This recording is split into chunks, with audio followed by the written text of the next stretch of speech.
ጤና ይስጥልን ተመልካቾቻችን እንደምን አምሽታችኋል። ከአዲስ ሚዲያ ኔትወርክ ኤኤምኤን በቀጥታ ስርጭት ወደ እናንተ የሚደርሰው የዕለቱ ውሎ አዲሳችን ተጀምሯል። ሁሌም መርጣችሁና ፈቅዳችሁ አዲስ ሚዲያ ኔትወርክ ኤኤምኤንን ስለምትከታተሉ እናመሰግናለን ተመልካቾቻችን። ውሎ አዲስን የምንጀምረው አርዕስተ ዜናዎቹን በማስቀደም ይሆናል። ልዩ ትኩረት የምናደርግበት የበዓል ግብይት ስላለን ማህበራትም ገበያው በተለይ ለበዓል የሚሆኑ የአቅርቦት አይነቶችን ለይቶ መስራት ይፈልጋል። አቅርቦቱ ላይ ምንም ችግር ሊገጥመን አይችልም አለን የሚል ኮንፊደንስ መያዝ አለብን በሁሉም ክፍለ ከተማ። በአዲስ አበባ ከተማ ገበያን ለማረጋጋትና የዋጋ ግሽበትን ለመቆጣጠር የተጀመረው የምርት አቅርቦትን የማሳደግ ስራ ተጠናክሮ ሊቀጥል እንደሚገባ ምክትል ከንቲባ ጃንጥራር አባይ አሳሰቡ።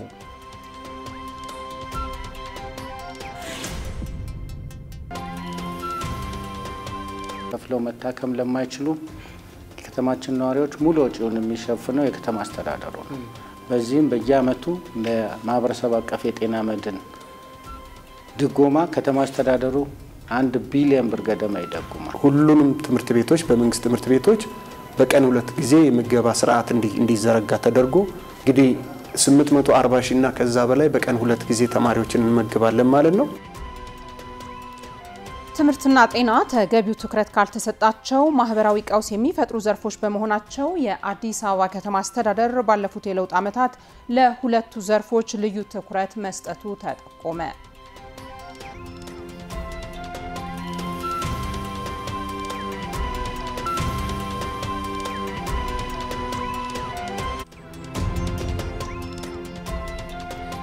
ከውጪ እስራኤል በደቡባዊ የሊባኖስ ክፍል ባደረሰችው የአየር ጥቃት በትንሹ 4 ሰዎች መገደላቸው ተሰማ።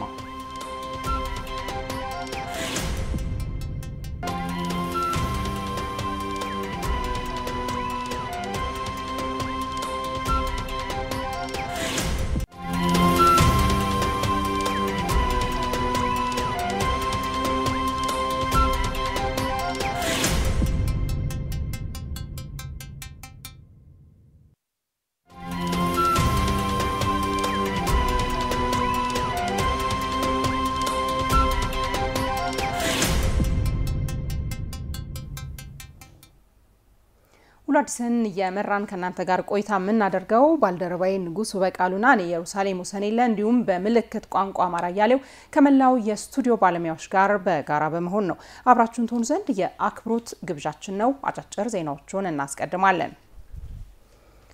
በምክትል ጠቅላይ ሚኒስትር ማዕረግ የዲሞክራሲ ስርዓት ግንባታ ማስተባበሪያ ማዕከል ኃላፊና የብልጽግና ፓርቲ ምክትል ፕሬዝዳንት አደም ፋራህ ለፍቼ ጨምበለላ በዓል የእንኳን አደረሳችሁ መልእክት አስተላልፈዋል።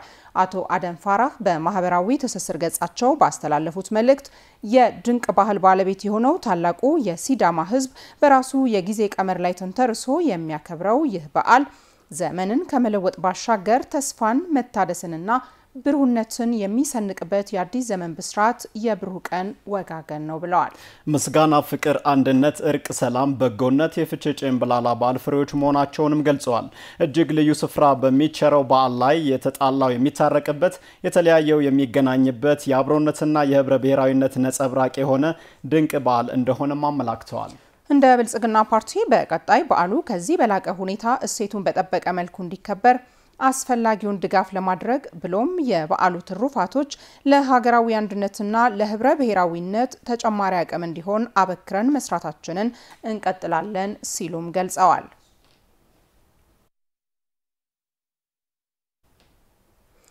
የለነገዋ የሴቶች ተሐድሶና ክህሎት ማበልጸጊያ ማዕከል ሰልጣኝ ሴቶች በገበያ ተፈላጊ የሆነ ክህሎት ባለቤት እንዲሆኑ እንደሚሰራ የስራና ክህሎት ሚኒስትር ሙፈሪሃት ካሚል ገለጹ። ሚኒስትሯ ከማዕከሉ የስራ ኃላፊዎች ጋር ባደረጉት ውይይት በማዕከሉ የሚሰለጥኑ ሴቶች ኢኮኖሚያዊ ተጠቃሚነታቸውን ለማላቅ እንደሚሰራ ገልጸዋል።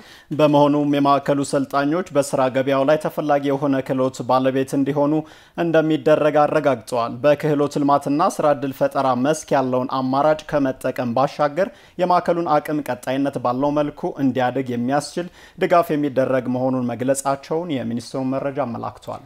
በማዕከሉ የሚሰለጥኑ ሴቶችን ኢኮኖሚያዊ ተጠቃሚነት ለማላቅ ሚኒስቴር መስሪያ ቤቱ አስፈላጊውን ድጋፍ ሁሉ ያደርጋል ሲሉ የስራና ክህሎት ሚኒስትር ሙፈሪሃት ካሚል ገልጸዋል።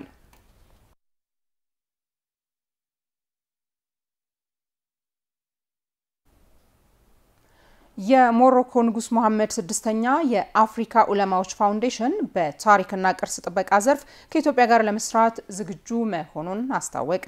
የሞሮኮ መሐመድ ስድስተኛ የአፍሪካ ዑለማዎች ፋውንዴሽን የልዑክ ቡድን በኢትዮጵያ ጉብኝት እያደረገ ይገኛል።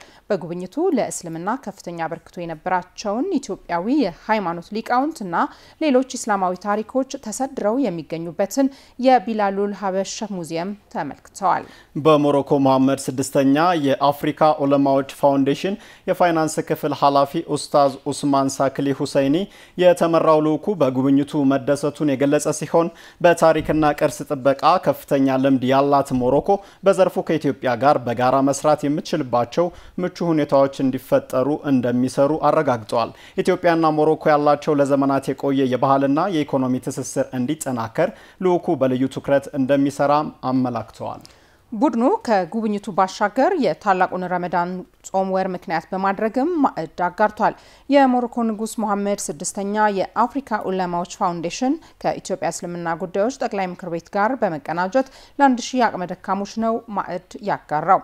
የልዑካን ቡድኑ ከጠቅላይ ምክር ቤቱ ፕሬዝዳንት ከሼህ ሀጂ ኢብራሂም ቱፋ ጋር ተቋማዊ ግንኙነት ዙሪያ መክረዋል ሲል የዘገበው ሪፖርተራችን አንዋር አህመድ ነው።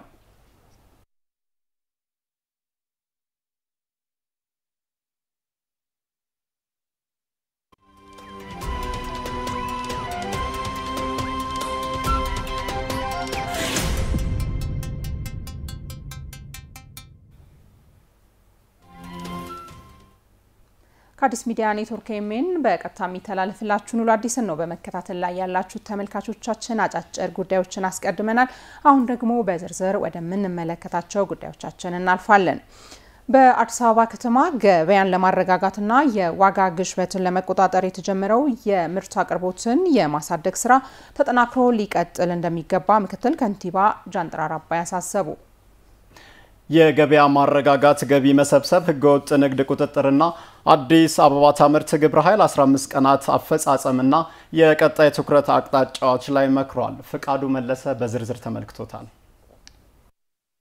የምርት አቅርቦትን ማሳደግ፣ የሚቀርበው ምርትም በአግባቡ ለከተማዋ ነዋሪ እንዲሰራጭ ማድረግ፣ የገበያ አሰባሰብ አቅምን ማሳደግ፣ ህገወጥ የንግድ እንቅስቃሴን መግታትና ህጋዊ ግብይት ስርዓት እንዲይዝ ለማድረግ ተቋማት ተቀናጅተው የሚሰሩበት የገበያ ማረጋጋት፣ የገቢ መሰብሰብ፣ ህገወጥ ንግድ ቁጥጥርና አዲስ አበባ ታምርት ግብረ ኃይል በየ15 ቀናት አፈጻጸሙ ላይና የቀጣይ አቅጣጫዎች ዙሪያ ይመክራል። መጪው የኢድ አልፈጥርና የፋሲካ በዓልን አስመልክቶም ከወዲሁ እየተደረጉ ያሉ ዝግጅቶችና የግብይት ስርዓቱ ምን ይመስላል ሲልም ግብረ ኃይሉ ተወያይቷል። የግብረ ኃይሉ አባላትም ህገወጥ እንቅስቃሴዎችን በመግታት ቁጥጥርን በማጠናከር የምርት አቅርቦትን በመጨመር ገበያን የማረጋጋትና ህጋዊ የግብይት ስርዓት እንዲፈጠር ማድረግ መቻሉን አንስተዋል። እንደ ከተማ አቅርቦት ላይ ምንም አይነት እጥረት የለም።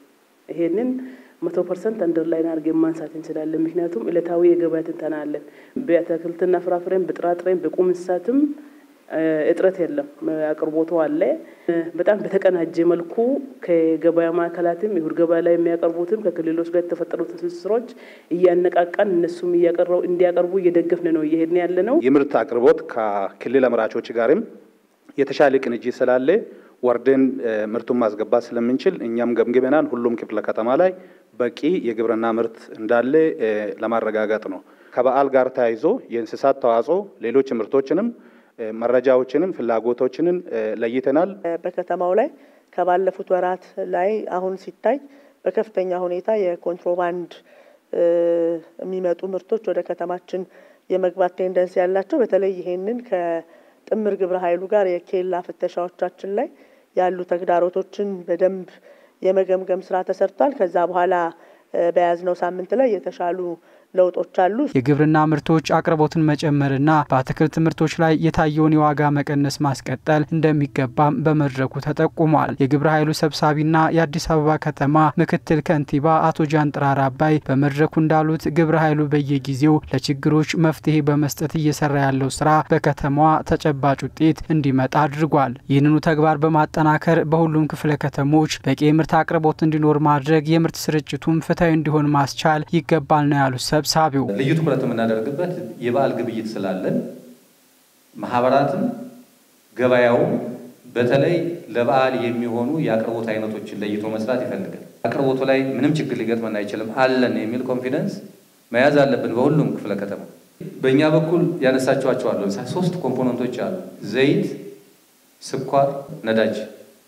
እነዚህ 3 ጉዳዮች ከአቅርቦት አንፃር በመጠን በስፋት ከማምጣት አንፃር ያሉትን ጉዳዮች ዲስከስ እያደረግንባቸው ነው። ከንግድና ቀጠናዊ ትስስር ሚኒስቴር ጋር መቅረብ ባለበት ልክ በኮታችን ልክም ቢሆን ለበዓልም ቢሆን እንዴት መቅረብ እንዳለበት እንሰራለን። ይሄኛ የምንሰራው ስራ ነው። የመጣውን ምርት ግን በትክክል ተደራሽ በማድረግ በኩል ደግሞ ሬጉሌት የማድረግ ስራ እናንተ ጋር ነው ያለው። ታች ግብረ ኃይሉ ነው ሊመራው የሚገባው። በከተማዋ ህገወጥ ድርጊቶችን በመከላከል የመደበኛ ንግድን ወደ መደበኛ የንግድ ስርዓት ማስገባትና የምሽት የንግድ እንቅስቃሴን አጠናክሮ ማስቀጠል በቀጣይ በትኩረት ሊሰራባቸው እንደሚገባም ነው አቶ ጃንጥራር ያስገነዘቡት። በህግ ማስከበር ስራ ላይ አንደኛው የመደበኛ ንግድን ወደ ህጋዊ የማምጣት ነው። ሁለተኛው የምሽት የንግድ ስርዓትን ሰዓት አራዝመን እስከ 3 ሰዓት ተኩል እንስራ የሚል ነው። እነዚህ ተጨማሪ ከህግ ማስከበር አኳያ መሰረታዊ የሆኑ ስራዎች ናቸው። በነገራችን ላይ አሁን ላይ ምሽት አምሽታችሁ ስሩ ስንላቸው የንግድ ማህበረሰቡን ምሽት ነግዱ ስንላቸው እኛ ምቹ ሁኔታ ከመፍጠር አንፃር የሚጠይቁ ጥያቄ ትክክል ነው። አንዳው ትድል ይሄን መውሰድ ያስፈልጋል። በተቀናጀ መንገድ አመራር መስጠት አለበት። ጸጥታ መዋቅራችን ከትራንስፖርት ጋር፣ ከፖሊስ ጋር፣ ከደንብ ማስከበር ጋር ስምሪታችን እስከ ብሎክ ድረስ የወረደ ስምሪት ይሄን መፍጠር ነው ያለብን እኛ። የኢንዱስትሪዎችን ምርታማነት በማሳደግ ከአምራቾች ጋር የሚደረገውን የምርት ትስስር በማጠናከር አቅርቦትን ማሳደግ ይገባል ያሉት የግብረ ኃይሉ ምክትል ሰብሳቢ ዶክተር ጀማሉ ጀንበር ገቢ ሰብሳቢ ተቋማትም የሚጠበቅባቸውን ገቢ በወቅቱ መሰብሰብ ትኩረት ሊያደርጉ እንደሚገባ ተናግረዋል። ከገቢ አንፃር ቀደም እንደተነሳው 10 ቢሊዮን ልዩነት አለው አጠቃላይ መሰብሰብ ካለብን። ይህንን ለመፍታት ምንድነው ማድረግ ያለብን የሚለውን ሁሉም ራሱን ቼክ ማድረግ ይጠበቅበታል። ተቋማት በተለያየ መልኩ የሚሰበስቡትን ገቢ አሟጣው መሰብሰባቸውን ማረጋገጥ ያስፈልጋል። ከቤት ግብር ጋር መክፈል ከሚገባው ውስጥ ምን ያህል ከፈለ ምን ያህል አልከፈለም የሚለውን በደንብ ለይቶ በየጊዜው እሱን እየገመገሙ 100% ለማሳካት መስራት ያስፈልጋል።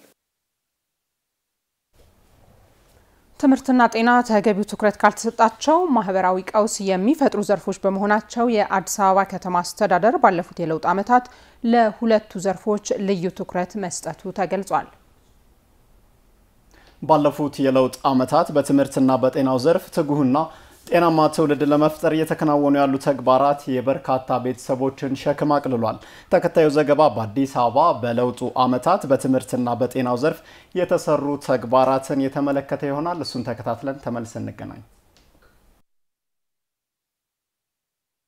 ከቅርብ ዓመታት በፊት እንደ ሀገር የነበሩ ማህበራዊ ስብራቶችን ለመጠገንና ክፍተቶችን ለመድፈን በብዙ ተለፍቷል። በተለይም የነበሩ አጠቃላይ የጋራ ያልሆኑ አስተሳሰቦች ኢኮኖሚውና ፖለቲካው ላይ ተጽዕኖ አድርገው ቆይተዋል። አሁን ላይ በኢትዮጵያ አንድነት ላይ መሰረት የሚያደርግ ልዩነትን ለውበት መሳሪያ በማድረግ የሚጠቀምና የሀገርን እድገት እንዲሁም ብልጽግና የሚያረጋግጥ አካታች የሆነ የፖለቲካ ስርዓት ለመገንባት እየተሰራ ይገኛል። በተገቢው መንገድ ካልተተገበሩ ማህበራዊ ቀውስ የሚፈጥሩ ዘርፎች ትምህርትና ጤና ስለመሆኑ ናቸው ይገለጻል። ትምህርት የሀገርና የትውልድ መሰረት በመሆኑ ባለፉት የለውጥ ዓመታት በትምህርት ስርዓቱ ላይ የነበሩ ተደራራቢ ችግሮች በጥናት ተለይተው መፍትሄ ስለማግኘታቸው የአዲስ አበባ ትምህርት ቢሮ ኃላፊ ዶክተር ዘላለም ሙላቱ ይናገራሉ።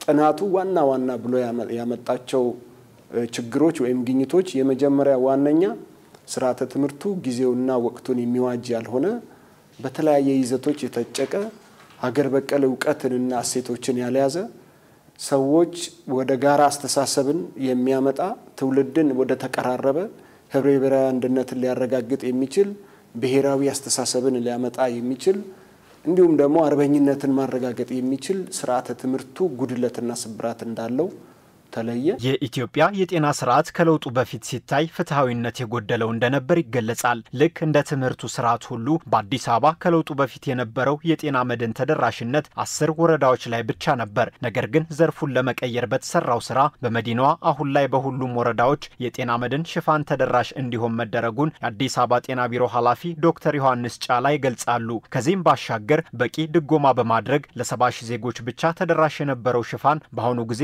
2.5 ሚሊዮን ስለመድረሱ ዶክተር ዮሐንስ ይናገራሉ።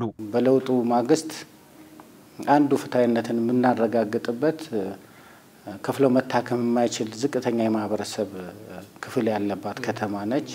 ስለዚህ በለውጡ ማግስት 10 ወረዳ ላይ የነበረው የማህበረሰብ አቀፍ ጤና መድን ምናልባትም 70,000 ገደማ የሚሆን የከተማችንን ነዋሪ አቅፍ የነበረው ዛሬ ላይ ሁሉንም ወረዳዎቻችንን በማቀፍ 2.5 ሚሊዮን የከተማችን ነዋሪ በዚህ በማህበረሰብ አቀፍ የጤና መድን አገልግሎት እንዲያገኙ ሰው ጋር ሰው ተኮር የሆነ ተግባርን መስራት የሚያስችል ትልቅ ተደራሽነትን ያሰፋና ፍትሃዊነትን የሚያመጣ ተግባር ነው። በዚህ ሂደት ከፍለው መታከም ለማይችሉ የከተማችን ነዋሪዎች ሙሉ ወጪውን የሚሸፍነው የከተማ አስተዳደሩ ነው። በዚህም በየዓመቱ ለማህበረሰብ አቀፍ የጤና መድን ድጎማ ከተማ አስተዳደሩ 1 ቢሊዮን ብር ገደማ ይደጉማል። ይሄ ፍትሃዊነትን ከማረጋገጥ አኳያ የተተገበሩ ተግባራቶች ነው። ከለውጡ ወዲህ የትምህርት ስርዓቱን ለማሻሻል ብሎም ለመቀየር በርካታ የሪፎርም ስራዎች እንደ ሀገርም እንደ አዲስ አበባም ተሰርተዋል። ከተሰሩት ለውጦች መካከል ዝቅተኛ የኑሮ ደረጃ ላይ የሚገኙ ወላጆችን መሰረት ያደረጉት ጎልቶ ይታያሉ። አዲስ አበባ በትምህርት ስርዓቱ ላይ የማይታመን የፖሊሲና መሰል ለውጦችን በማድረግ የተሟላ ትውልድ መቅረጽ ላይ ለሌሎችም ከተሞችና ሀገራት ምሳሌ መሆን ችላለች። እንደ ሀገር ከ5 ሚሊዮን በላይ እንደ አዲስ አበባ ደግሞ 1 ሚሊዮን የሚደርሱ ተማሪዎች በመንግስት ወጪ በቀን 2 ጊዜ ይመገባሉ። ከዚህ ባሻገር ለተማሪዎች የመማሪያ መሳሪያዎችን በማቅረብ ለበርካታ ቤተሰቦች እፎይታን አጎናጽፏል። ሁሉንም ትምህርት ቤቶች በመንግስት ትምህርት ቤቶች በቀን 2 ጊዜ የምገባ ስርዓት እንዲዘረጋ ተደርጎ ትልቅ አቅም የፈጠርንበት ይሄም በተለይም የወላጅን የእናቶችን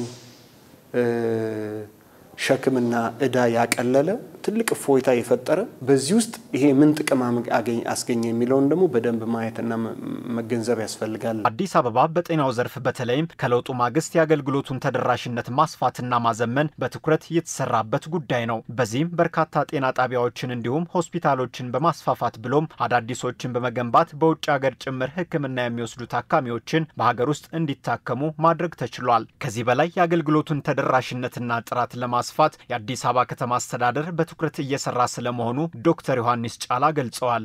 ትልቁ የከተማ አስተዳደሩ ትኩረት ሰጥቶት እየሰራ ያለው ከእናቶችና ህጻናት ጋራ ጤና ጋራ ተያይዞ አገልግሎቱን ከማስፋት አገልግሎቱን ጥራት ከመጨመር ጋር ተያይዞ በርካታ ተግባራቶች ተሰርተዋል። ጤና ጣቢያዎቹን ከ28 በላይ ትልልቅ ማስፋፊያዎች ተገንብተዋል። 4 አዳዲስ ጤና ጣቢያዎች ተገንብተው አገልግሎት እንዲሰጡ የነባር ሆስፒታሎቹን አቅም በእጥፍ ሊጨምሩ የሚችሉ ትልልቅ ግንባታዎች በሁሉም በነባር ሆስፒታሎች እየተደረጉ እንደሆነ፣ ሌላኛው 2 ትልልቅ ዘመኑን የዋጁ ትልልቅ ሆስፒታሎች አሉ። በነፋስ ስልክና በኮልፌ የተገነቡት አሁን በማለቅ ላይ በመጠናቀቅ ላይ የሚገኙት። በአጠቃላይ በአዲስ አበባ ከተማ ከለውጡ ማግስት ማህበራዊ ችግሮችን ለመፍታት በተለይም በጤናውና በትምህርቱ ዘርፍ በርካታ የሚታዩ ለውጦች ተከናውነው ሚሊዮኖችን ተጠቃሚ ማድረጋቸው የሚታይ ሀቅ ሆኗል። እነዚህን መልካም ተግባራት በተሻለና በተቀላጠፈ መልኩ ለማስቀጠል የከተማ አስተዳደሩ በትጋት እየሰራ መሆኑን የቢሮ ኃላፊዎች ተናግረዋል። ተመልካቾቻችን የዚህን ሙሉ ፕሮግራም ከውሎ አዲስ የዜና መርሃ ግብራችን ቀጥሎ ወደ እናንተ የምናደርስ ይሆናል። ተከታተሉን ዘንድ ከወዲሁ በአክብሮት እንጋብዛለን።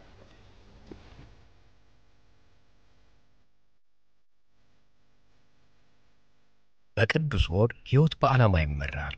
አንዱ ለሌላው ይኖራል፣ ያገለግላል። ስራ፣ ሩጫ፣ ጾም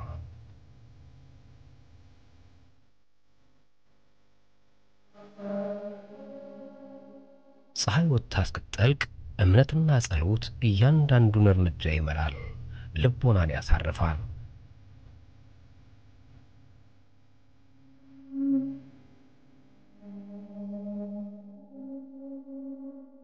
ዳሩ ግን ረመዳን ጾም ብቻ አይደለም፣ መታገስ፣ መስጠትና ከይር ማድረግም ጭምር ነው።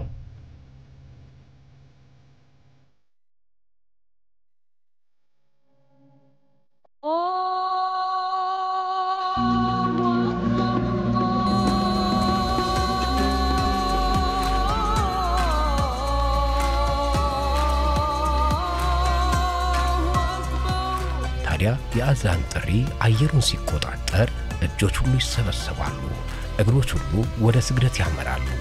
በአንድነት ለፈጣሪ ክብር መስገድ፣ ልቦናን ለሰላም መስጠት፣ የጥሞና ጊዜ።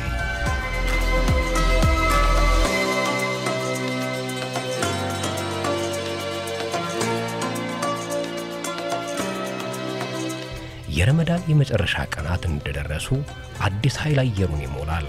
ገበያ ቦታዎችም በውብ ብርሃን ያበራሉ። ቤተሰብ ስጦታዎችን ያዘጋጃሉ። በዓሉ ተቃርቧል። ኢድ እየደረሰ ነው።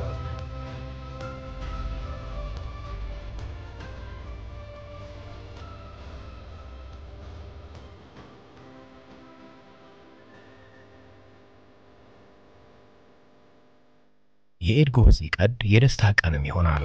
የአንድነት ቀን፣ አዲስ ልብስ፣ ብሩህ ፈገግታ፣ ንጹህ ልብ።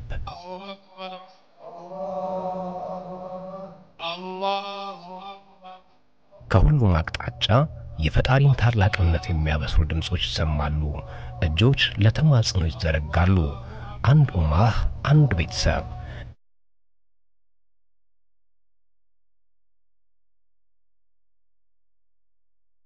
የኢድ በረከት ወደ ጎረቤትም ይዛመታል።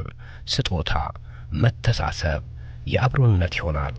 ምክንያቱም ጠንካራ ህብረት በፍቅር መከባበርና አብሮነት ላይ ይገነባል። በእነዚህ ሁሉ ጊዜያቶች እኛ ከእርሱ ጋር ነን። ከእናንተ ለእናንተ ኢድ ሙባረክ። አዲስ ሚዲያ ኔትወርክ፣ የትውልድ ድምፅ።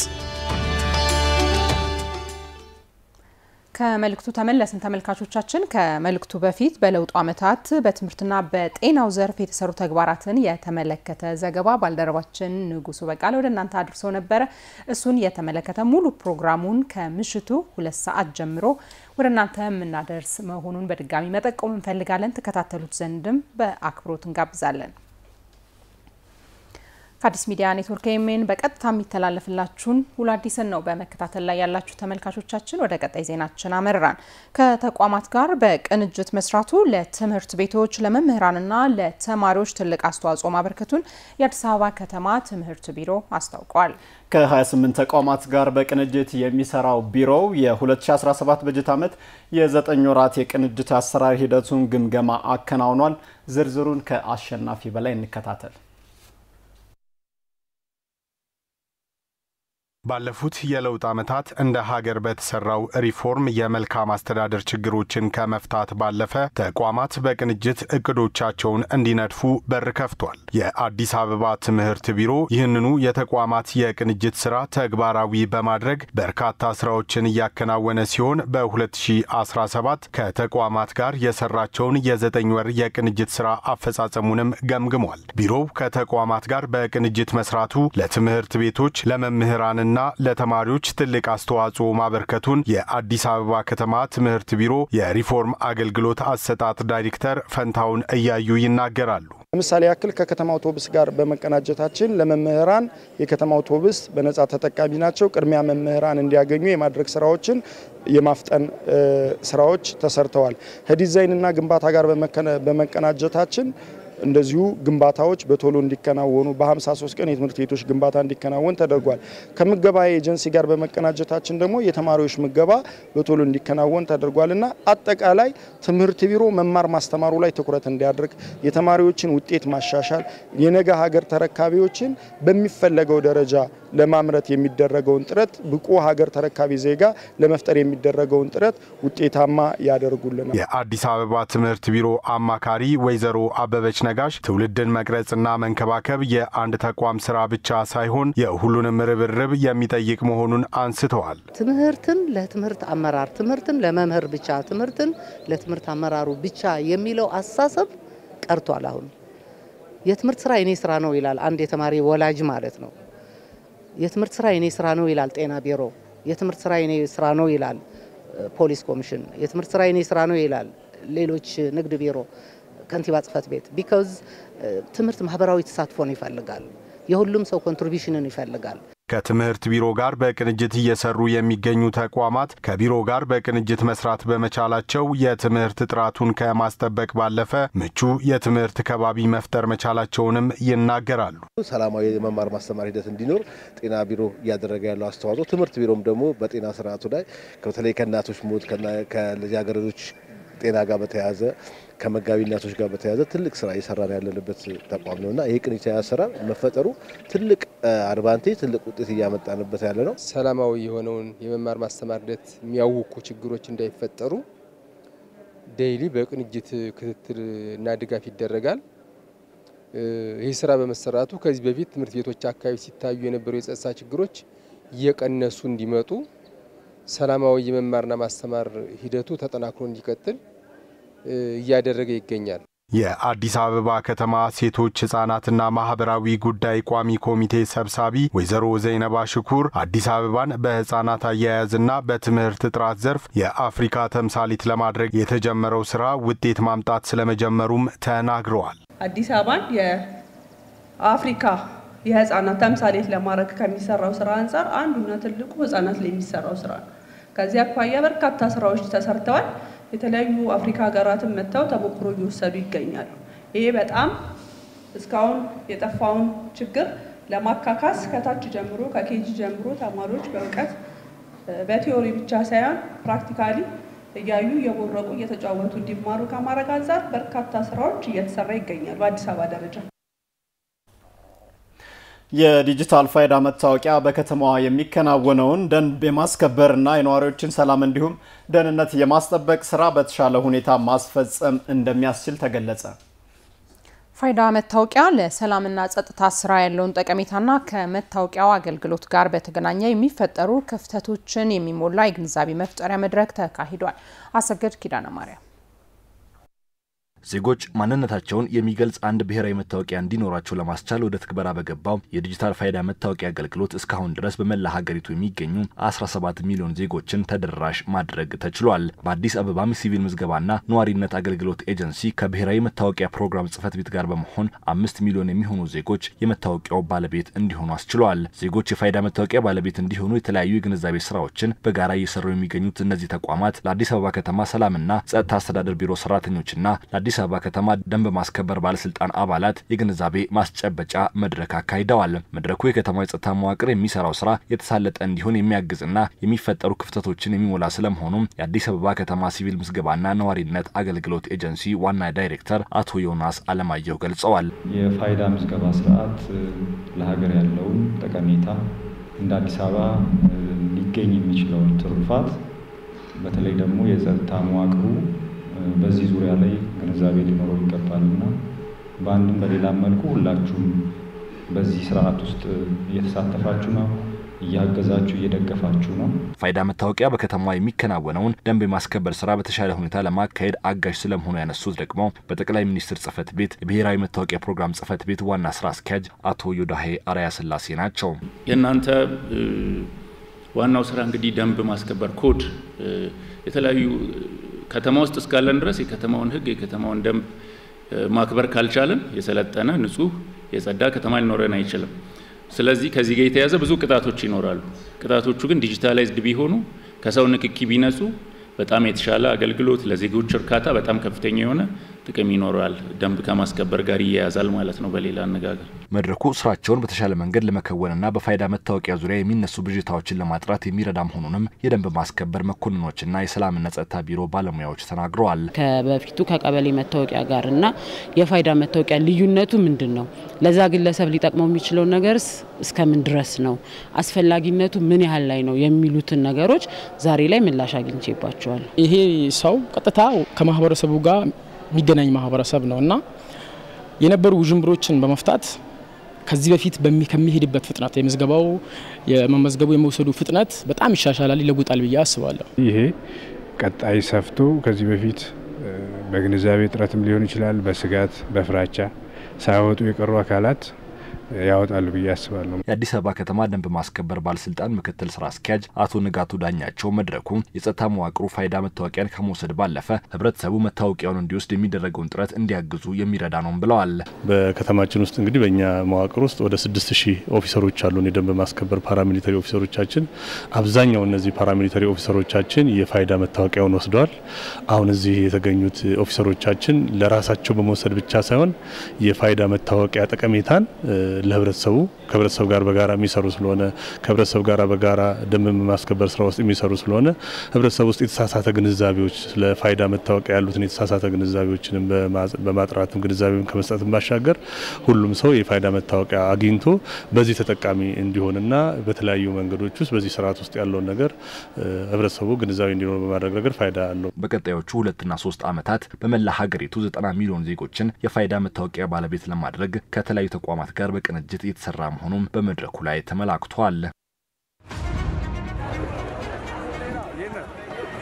ሩጫና ውድድር ቅጽበታዊ ተለዋጭ ክስተቶች በበዛበት ቀድመን እንገኛለን። አዲስ ሚዲያ ኔትወርክ ያለበትን ደረጃ የተከታተለና ለእናንተ ያደርሳል። ክንዶቻችን አይዘሉ፣ ሁሌም በፈጠራ እንታትራለን። በዛሬ ዜና የነገን ታሪክ እናኖራለን። የመረጃ ጥሞን ለመቁረጥ ኤኤምኤን 24/7 የአዲስ አበባን አዳዲስ መልኮችና ገጾች እየገለጥን እናሳያለን።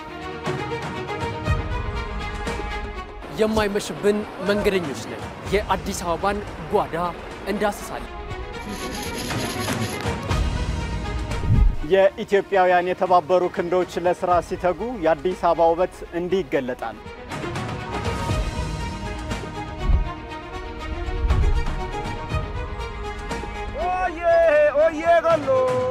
ይህ ደግሞ የኮንሶዎች የእርከን ስራ ጥበብ ውጤት ነው። ጊዜና ቦታ ሳይገድበን ሳንጠበቅ ከተፍ እንላለን። ኤኤምኤን 24/7 የማለዳው ድንግዝግዝ፣ የንጋቱ ማራኪ ጮራ፣ ቀትር የፀሐይዋ ግለት ሳይበግረን አመሻሽ በግርግሩ መሃል ከማታንቀላፋው አዲስ አበባ ጋር እኛም ሁሌም ንቁ ነን። በመንጋትና በመምሸት በሰዓታት ሽክርክሪት በወቅቶች መለዋወጥ መሃል የካሜራዎቻችን ሌንሶች ቦግ ተግ እንዳሉ ናቸው። ለአፍታ እንኳን አይከደንም። የአዲስ አበባ ከተማን እያንዳንዷን ቅጽበታዊ ክስተቶችን ወደ እናንተ ያደርሳል። በትናንት በዛሬና በነገ መካከል የትውልድ ድምጽ ሆነናል። ኤኤምኤን 24/7 ኤኤምኤን 24/7 አዲስ አበባን ማያ መስኮት በቅርብ ቀን ይጠብቁን። በቅርብ ቀን ይጠብቁን። ተመልካቾቻችን ከአዲስ ሚዲያ ኔትወርክ ኤኤምኤን በቀጥታ ስርጭት ወደ እናንተ እየደረሰ የሚገኘውን ውሎ አዲስን ነው እየተከታተላችሁ የምትገኙት። አብራችሁን እያመሻችሁ ስለሆነ እናመሰግናለን። ወደ ሌሎች ጉዳዮች እናልፋለን። ኢትዮጵያ ባለፉት የለውጥ ዓመታት በፖለቲካዊ ዘርፉ አበረታች ውጤቶችን አስመዝግባለች። የፖለቲካ ፓርቲዎች ተሳትፎ ማደግ፣ የዲሞክራሲያዊ ስርዓት መገንቢያ ተቋማት እንደገና መዋቀር እንዲሁም ዲሞክራሲያዊ ምርጫ ማካሄድ ተጠቃሾች ናቸው። ሪፖርተራችን አንዋር አህመድ በዚህ ዙሪያ ትንታኔ አዘጋጅቷል።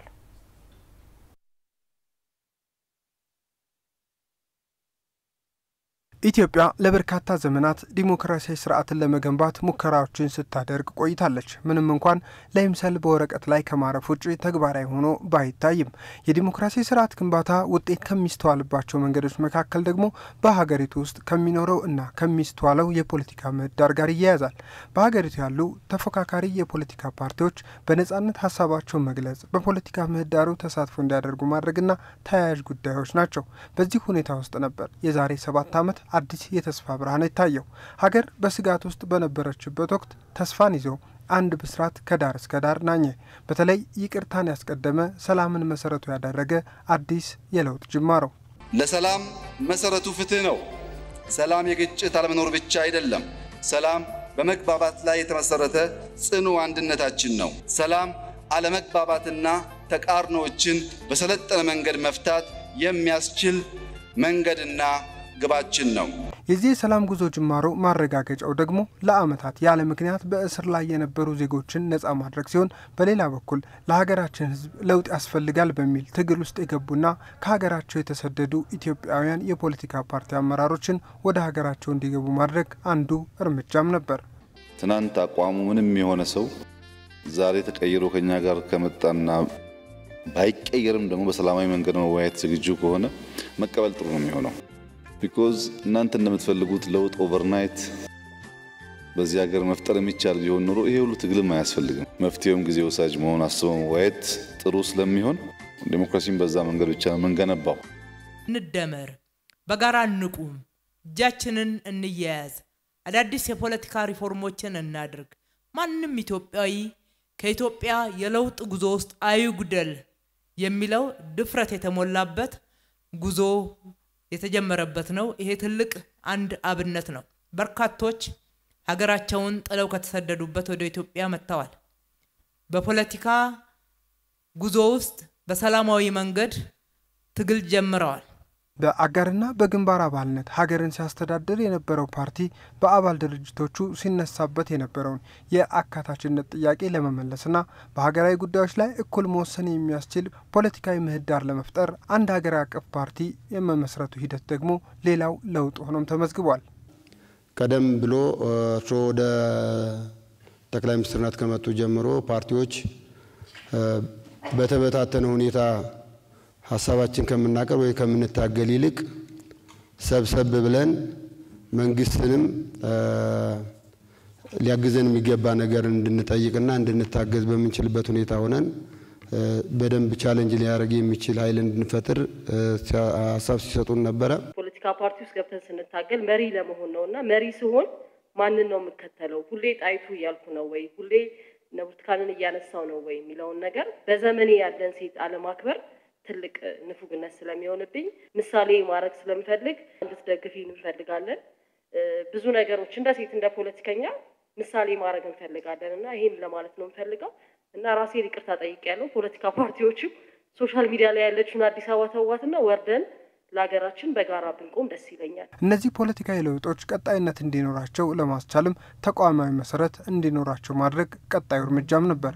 በዚህ መሰረት የፖለቲካ ምህዳሩን ለማስፋትና የዜጎች ሰብአዊና ዲሞክራሲያዊ መብቶች በተግባር እንዲረጋገጡ የተቋማትን የአሰራር ህግና ስርዓት ማስተካከል ተጀመረ።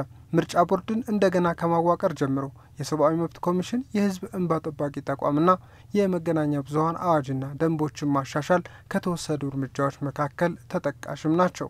ለአብነትም እንደገና በተዋቀረው የምርጫ ቦርድ አማካይነት በተካሄደው ሀገራዊ ምርጫም ህዝቡ ይመራኛል ያለውን ፓርቲ መርጦ ሀገር መምራት ለውጦችንም ማስመዝገብ ተቻለ። ይህ ብቻ ሳይሆን በየደረጃው ባሉ የኃላፊነት ቦታዎች የተፎካካሪ የፖለቲካ ፓርቲዎች ሳይቀሩ ሀገር የመምራት እድሉን እንዲያገኙም ተደርጓል።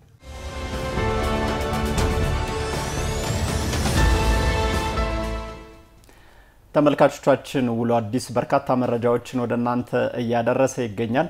እንግዲህ ጀሪ እንደምናስታውሰው ሁለተኛው ምዕራፍ የኮሪደር ልማት በአዲስ አበባ በ8 ኮሪደሮች እየተካሄደ ይገኛል።